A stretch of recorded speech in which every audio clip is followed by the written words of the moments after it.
As I was walking that ribbon of highway, I saw above me that endless skyway. Welcome everyone on this beautiful May Day to the 62nd Hillman Journalism Awards.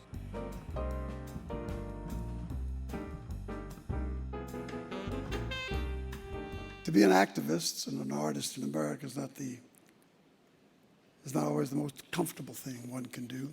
The thing that has really sort of pushed me out of the nest into the world of social activism is the double-edged sword of American democracy, which is freedom of choice. And we live in a country where some people are free to choose between Rolls-Royce and Lamborghini, while others are free to choose which dumpster they're going to get their meal out of tonight.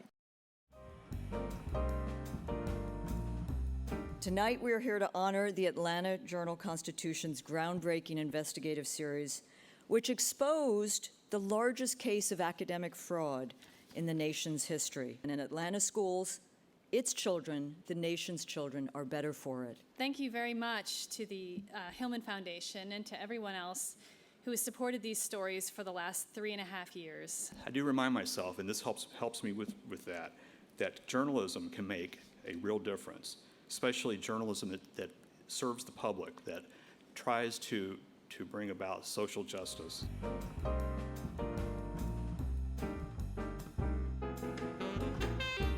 Good photojournalism is not just putting your life on the line at war, but acting and engaging with deep values on critical issues. Thank you so much. I want to thank the Hillman Foundation for this special honor.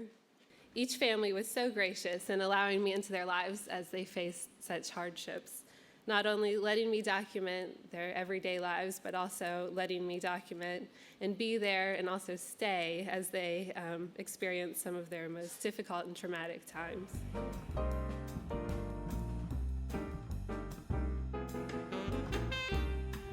He insists on understanding the viewpoints of people who he disagrees with, people who are very different from himself. The result is trenchant, poignant, and powerful. What I'm forced to say is that it isn't my award, that it really is my dad's award, and it really is the award of the tradition that he stands in, going back to Frederick Douglass, Malcolm X, people who recognize that the true war was in writing.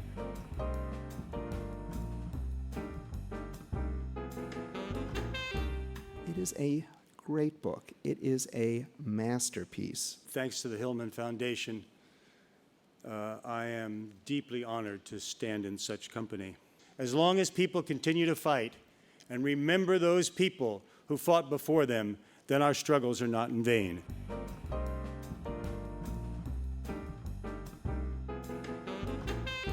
Putting the spotlight on the plight of the voiceless to initiate a social change that lifts all of us. For those of you who are here not as journalists, but simply as consumers, keep reading, keep watching, keep listening to the stories that matter.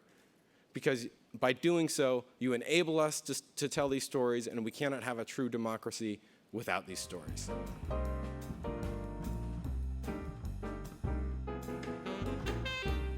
A story about basic fairness and human rights for working people. And Sarah Stillman told it absolutely beautifully. Thanks to the workers who risked so much to speak to me, who would sneak off to bunkers or to bathrooms and often put their jobs really on the line. I remember one who I write about in the piece, Imataya Sharif from Sri Lanka, who told me, I really believe that if American people knew what was happening, they would do something. So I hope, this evening is a testament to that and to all the work that the others in the room are doing.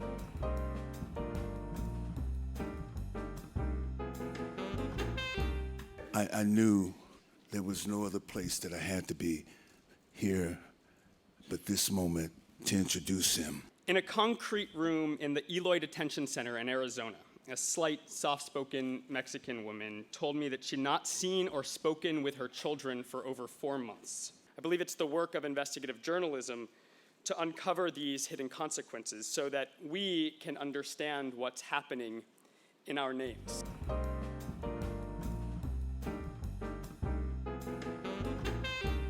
And in many widely read essays, Lichtenstein's done more than anyone else to explain the rise of industrial unionism, the impact it had on the structures of power, and the obstacles that ultimately limited its gains.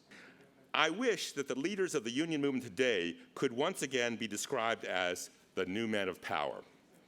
But regardless of the status of the unions then or later, Mills knew that the insights, arguments, and empirical research of labor intellectuals like Hardman were essential if the unions were to understand the trajectory of capitalism and fulfill labor's potential. We'll continue to go out into that world and confront injustice wherever it rears its ugly head, in your place of work, in your school, in your community, in your country, and the world at large.